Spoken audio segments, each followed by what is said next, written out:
Things for you to consider when writing a will, Part 2. Last week, we have discussed 3 major things when writing a will. Let's continue Part 2 today. Hi, I'm Eva Wong here, your wealth coach to achieve early retirement. If you wish to become financial savvy and to retire early, remember to subscribe to my channel here. Fourth element of writing a will is to identify your beneficiaries. List down all your dependents and people whom you want to take care of. It can be your parents, your spouse, your children, your sibling, your in-laws, your grandparents, your extended family members like your cousins, aunties, uncles, or even your good friends. It can also be your staff, charity organizations, or any institutions.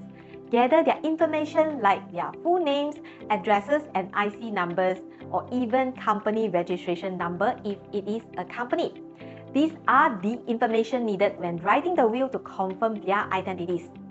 Fifth element, identify all your assets. List down all your assets like your home properties, bank accounts including saving, current accounts, and all your fixed deposit certificates, investment properties, retirement accounts including EPF, unit trust accounts, share accounts, cryptocurrency accounts, life insurance policies, business ownership, vehicle, jewelries, and other valuable items.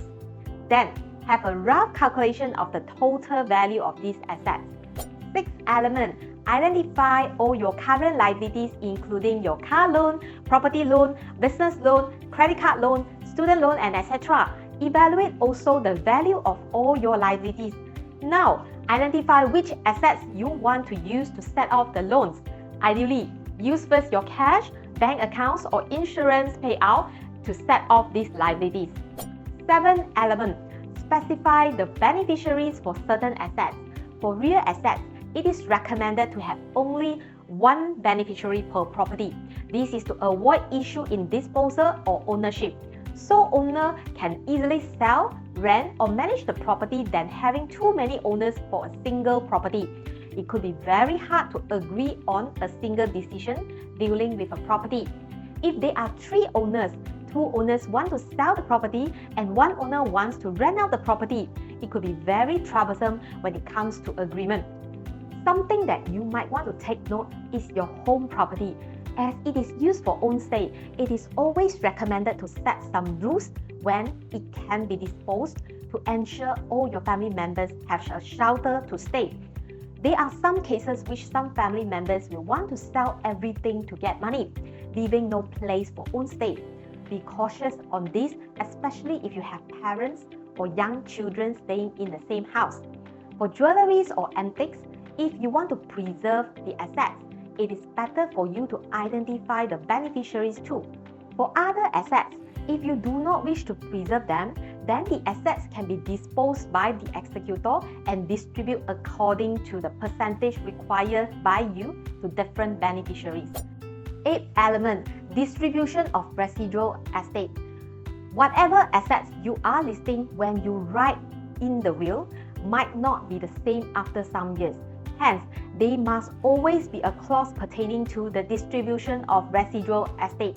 This is called residuary estate clause that takes care of any remaining assets after distributing everything to the beneficiaries. This clause helps to ensure that all your assets are accounted for in your will should you forget any or don't have time to add a new one. These are the next 4 things to decide when you first write your will. Stay tuned to Part 3 for the trust element within your will next week.